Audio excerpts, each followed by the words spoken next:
Hello प्यारे बच्चों, फिर से स्वागत है एक बार आपके और हमारे इस छोटे से प्यारे से चैनल काइनेटिक एकेडमी में। बेटा आज इलेक्ट्रोस्टैटिक पोटेंशियल एंड कैपेसिटेंस का लेक्चर नंबर 6। ठीक, इससे पहले हमने आपको electric potential due to an electric dipole eight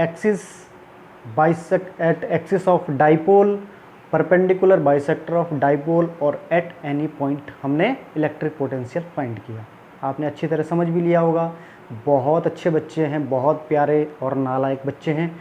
ठीक है, आगे बढ़ते हैं हम। आज है हमारे पास relation between electric field and electric potential. पहले चैप्टर में इलेक्ट्रिक फील्ड पढ़ी, दूसरे चैप्टर में इलेक्ट्रिक पोटेंशियल। अब दोनों के बीच रिलेशन, क्या रिलेशन है इनके बीच, जायज़ है नाजायज़ है, जो भी। ठीक है, चलो देखो, अभी तक हमने ये पढ़ा बेटा, इलेक्ट्रिक फील्ड इन इलेक्ट्रिक फील्ड इन इलेक्ट्रिक फील्ड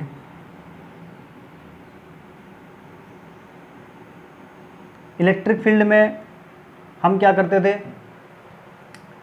Q चार्ज है हमारे पास, R डिस्टेंस दूरी पर हमने इलेक्ट्रिक फील्ड फाइंड करनी है। तो यहाँ पे जो भी हम टेस्ट चार्ज लेते थे उसकी डायरेक्शन, यदि ये पॉजिटिव चार्ज है तो पॉजिटिव चार्ज के कारण क्या रहेगी उसकी डायरेक्शन, पॉजिटिव के कारण ये रहती थी, नेगेटिव होता तो नेगेटिव के कारण माइनस भी के कारण इधर रहेगी। ठीक, अब इसमें इलेक्ट्रिक फील्ड की क्या वैल्यू होती थी बेटा, के क्यू अपॉन आर स्क्वायर, के क्यू अपॉन आर स्क्वायर, यही तो था। और इलेक्ट्रिक पोटेंशियल के क्यू बाई आर, बस यहाँ आर स्क्वायर है, यहाँ आर है, इतना ही फर्क है। ठीक, ये क्या थी, वेक्टर क्वांटिटी थी, वेक्टर क्वांटिटी थी ना, ये स्केलर क्वांटिटी थी। अच्छा, दोनों क्या थी, दोनों due two point charge, due two point charge, due two point charge, point charge के कारण, पॉइंट चार्ज के कारण इलेक्ट्रिक फील्ड ये थी और इलेक्ट्रिक पोटेंशियल ये था। ठीक, अब एक बहुत ही इंपॉर्टेंट लाइन यहाँ पे आने वाली है जो तुम्हें हमेशा के लिए याद रखनी है। ठीक, इलेक्ट्रिक जो पोटेंशियल होता है, इलेक्ट्रिक पोटेंशियल इलेक्ट्रिक फील्ड की डायरेक्शन में आगे जाने पर घटता जाता है। इलेक्ट्रिक पोटेंशियल जो होता है इलेक्ट्रिक फील्ड की डायरेक्शन में, अलोंग इलेक्ट्रिक फील्ड की डायरेक्शन में, अलोंग इलेक्ट्रिक फील्ड क्या होता है, उसका मान कम होता जाता है। तो potential always decreases in the direction of electric field, potential always decreases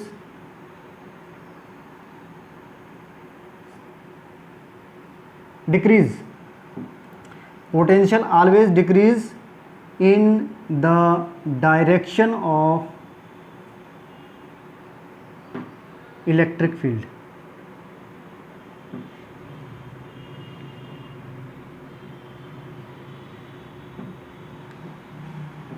बस इस लाइन को बिल्कुल बेटा रट लो।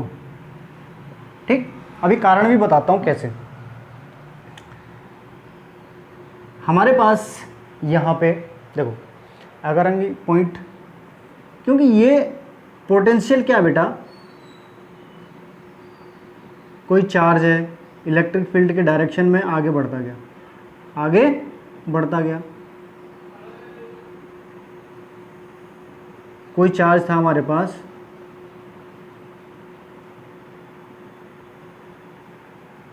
ये ठीक है। यहां पे डिस्टेंस कितनी है, मान लो 1 सेंटीमीटर, यहां पे मान लिया हमने 2 सेंटीमीटर, यहां पे मान लिया हमने 3 सेंटीमीटर। यहां पे पोटेंशियल कितना होगा, के क्यू बाई 1, यही तो होगा, के क्यू बाई 1। अगर हम यहां पे बात करें पोटेंशियल की, के क्यू बाई 2, यहाँ पे बात करें पोटेंशियल की के Q by 3, dot dot dot आगे ऐसे कम होता जाएगा। अब ये सोचो ना तुम, ये ध्यान दो ना अपने आप ही, अरे इतनी बहुत छोटी सी बात है, 1 से डिवाइड करोगे इसे, यहाँ पे जो वैल्यू आएगी, यहाँ से 2 से ज़्यादा से डिवाइड करते रहोगे तो वैल्यू तो अपने आप घटते जानी है। इसका मतलब क्या है कि इलेक्ट्रिक फील्ड की डायरेक्शन में जाने पर इलेक्ट्रिक पोटेंशियल का फार्मूला है ये।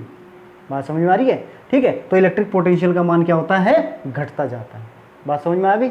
इससे बात समझ में आ गई बिल्कुल, क्योंकि डिवाइड के लिए जितनी बड़ी संख्या होगी उतना मान और कम आएगा। डिवाइड में अगर जितनी भी बड़ी संख्या होगी तो उसका मान कितना आएगा? और कम होता जाएगा। तो अलोंग इलेक्ट्रिक फील्ड, ठीक, क्या होता है? इलेक्ट्रिक पोटेंशियल का मान डिक्रीज होता जाता है। ठीक, तो potential always decrease in the direction of electric field. इतनी बात समझ में आ गई? चलो अब आगे चलते हैं। ठीक, इसके लिए केस नंबर 1 की स्टडी हमारे पास, ये उतार लिया बेटा, उतार लो, इसे जल्दी उतार लो, क्योंकि उसके बाद बीच में मिटाना पड़ जाता है, जगह नहीं बचती तो उसमें फिर दिक्कत हो जाती है।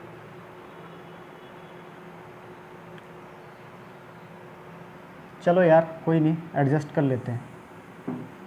तुम भी कहोगे सर क्या हो, एडजस्ट करना नहीं आता क्या?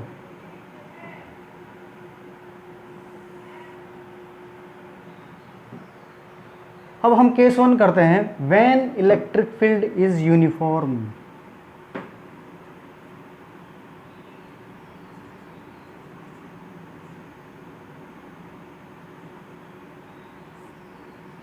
ठीक, when electric field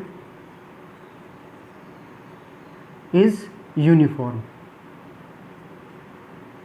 when electric field is uniform. एक फिगर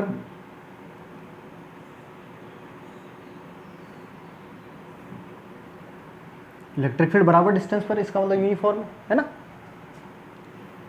ये। और अभी तक जो बेटा हमारे पास एक फार्मूला तुमने पढ़ा होगा ना, पोटेंशियल डिफरेंस का माइनस के E dot delta R, E dot delta, potential का फार्मूला होता है। ऐसे कर लो ना इसे, ये इसके v के ऊपर मत लगा देना ये एरो, क्योंकि v क्या है? ये स्केलर क्वांटिटी है, ये क्या है? वेक्टर क्वांटिटी है। इलेक्ट्रिक फील्ड तो वेक्टर क्वांटिटी है। यहाँ पे हमारे पास क्या है? यूनिफॉर्म इलेक्ट्रिक फील्ड की बात की हमने, तो यूनिफॉर्म इलेक्ट्रिक फील्ड, ये इलेक्ट्रिक फील्ड लाइन यानी कि जहाँ पे बराबर डिस्टेंस पर हो। यार ये इसीलिए लिख, अभी तक हो सकता है तुम्हें पता ही ना हो कि बस सर जो है फिगर बनाए जा रहे हैं, है ना। तो ये जो है, ये बराबर डिस्टेंस पे जो लाइन है, ये क्या शो करती है? यूनिफॉर्म इलेक्ट्रिक फील्ड शो करती है। यहाँ पर हमारे पास कोई चार्ज Q है, कोई चार्ज Q है, ठीक। इलेक्ट्रिक फील्ड क्या करती है बेटा? इलेक्ट्रिक फील्ड हमेशा चार्ज को इधर की ओर धकेलेगी, जहां इलेक्ट्रिक फील्ड जा रही है, जहां इलेक्ट्रिक फील्ड की डायरेक्शन है। चलो भाई साथ चलो, इधर की ओर धक्का लगाएगी इसे, ये इधर की ओर फोर्स लगाएगी, QE इधर की ओर फोर्स लगाएगी। यार फिगर ज़्यादा छोटा तो नहीं बन गया? एक बार देख लेता हूँ मैं ज़रा। हाँ ठीक है, समझ में आ जाएगा, कोई दिक्कत नहीं। ठीक, इधर की ओर डायरेक्शन लगाएगी, इधर की ओर, सॉरी, इस डायरेक्शन में बल लगाएगी। हमारे पास जो अभी तक फार्मूला था बेटा इसका पोटेंशियल डिफरेंस का, V2 माइनस के V1, 1 से 1 इस 0.1 और 0.2 के बीच में हमें क्या? पोटेंशियल डिफरेंस, पोटेंशियल फाइंड करना है। जिनके बीच की दूरी कितनी है बेटा? दूरी मान लो, डिस्प्लेसमेंट, कुछ भी जो भी है, ठीक है। ये कितना है? डेल्टा आर है। और इन दोनों के बीच का हमें क्या करना है? पोटेंशियल फाइंड करने। कैसे करते थे पोटेंशियल? V2 माइनस V, यदि डायरेक्शन कहाँ है? 1 से 2 की तरफ है।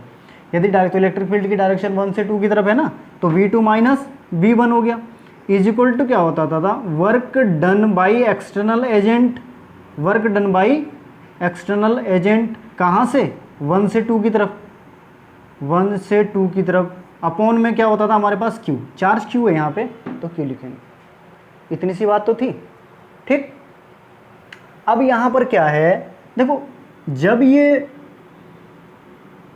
इस चार्ज पर जब ये फोर्स इधर को लगा रही है इलेक्ट्रिक फील्ड, ठीक, तो यहाँ पे पहले हमने जब इलेक्ट्रिक पोटेंशियल के बारे में जब हमने बताया था तो हमने क्या बताया था उस दिन वहाँ पे कि चार्ज को इस तरीके से ले जाना है कि उसकी काइनेटिक एनर्जी में कोई चेंज ना हो, एकदम नहीं बिल्कुल भी। हाँ इलेक्ट्रिक फील्ड तो क्या करेगी, इसे तुरंत ले जा लेगी, ठीक, इसे इस तरीके से ले जाना है बिल्कुल धीरे धीरे धीरे धीरे करके असंख्य दूरियों में, यानी कि बहुत सारी दूरियों में इसे बांट के इस तरीके से ले जाना कि बहुत सारी दूरियां इसे महसूस हो यहाँ से यहाँ तक जाने में, इसकी काइनेटिक एनर्जी में कोई भी परिवर्तन ना हो, ठीक। तो हम उतना ही बल जो है इसके ऑपोजिट डायरेक्शन में लगाते हैं, ये F बाई एक्सटर्नल एजेंट हम लगाते हैं, ये बल उतना ही बल लगाएंगे, उतना बल नहीं मतलब थोड़ा सा छोटा, उतना बल लगाएंगे फिर तो ये खिसक ही नहीं पाएगा, ठीक, थोड़ा सा कम, वो तो हम उसी के बराबर मान लेते हैं। इतनी धीरे धीरे धीरे धीरे करके, ये यानी कि इस चार्ज को जो है ये यहाँ तक जो है बहुत धीरे धीरे धीरे करके पहुँचना है, तो उतना ही बल क्या लगाएंगे हम, ऑपोजिट डायरेक्शन में लगाएंगे। तो there should be no change in kinetic energy, वहाँ पे काइनेटिक एनर्जी में कोई भी चेंज नहीं होना चाहिए। There should be no change, there should be no change in kinetic energy.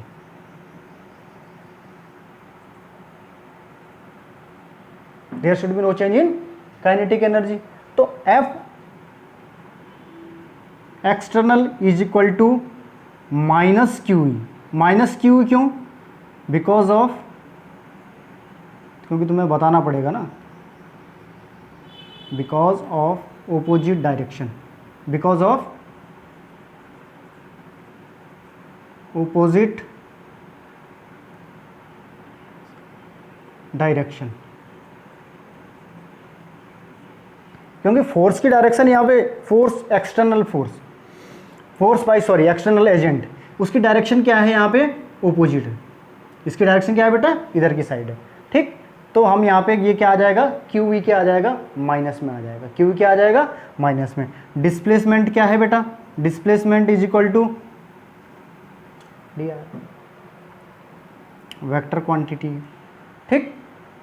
अब हमारे पास क्या है, X W work done, work done by external agent क्या होता था, work done by external agent का फार्मूला क्या होता है बेटा, force in dot displacement, force dot displacement. और फोर्स कितना है यहाँ पर, माइनस क्यू ई डॉट कितना है, डी, यही तो है, minus Q into dot D. अब हमने मान निकालना है V2 minus V1, V2 minus V1, निकाल दो बेटा V2 माइनस V1 का मान।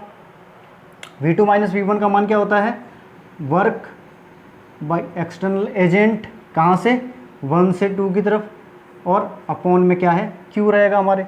तो वर्क का हमने यहाँ पे वैल्यू निकाल ली है, वर्क की वैल्यू निकाल ली है, कितनी आई हमारी, माइनस के Q E dot del R, delta R upon कितना हो जाएगा, क्यू, क्यू से क्यू कैंसिल हो गया, क्यू से क्यू क्या हो गया, कैंसिल हो गया।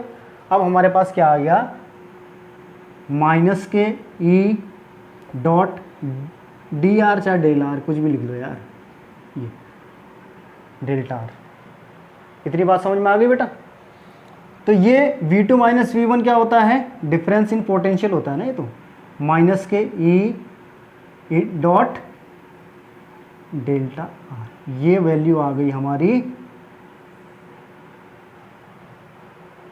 पोटेंशियल डिफरेंस की वैल्यू है, ठीक। अब अगर तुम इस माइनस को भी छोड़ना चाहो, वैसे माइनस अच्छा सा नहीं लग रहा, गंदा लग रहा है बहुत, तो इसका क्या कर देंगे हम, मॉड ले लेंगे, क्या करेंगे इसका, मॉड, माइनस हट जाएगा, E dot D R, E dot D R, E dot D R, और हमारा मान यहाँ पे आ चुका है, हमारा मान यहाँ पे आ चुका है। ये फर्स्ट केस था बेटा इसका, इसके लिए कुछ सवाल करवाएंगे, ठीक है, ताकि तुम्हारा ये सब बिल्कुल ये केस फर्स्ट पक्का हो जाएगा। ऐसे दूसरा करवाएंगे, उसमें भी न्यूमेरिकल, जब तक न्यूमेरिकल नहीं कराएंगे तब तक तुम्हें समझ में नहीं आएगा। और न्यूमेरिकल बेटा इसके नेक्स्ट लेक्चर में कराएंगे, लेक्चर नंबर 7 में। फिलहाल आज के लिए इतना ही काफ़ी, इतना समझ लीजिए, नोट्स बना लीजिए, इसे पूरा स्टडी कर लीजिए। इसके नेक्स्ट चैप्टर में आपको न्यूमेरिकल करवाएंगे। तब तक के लिए टेक केयर, बाय बाय।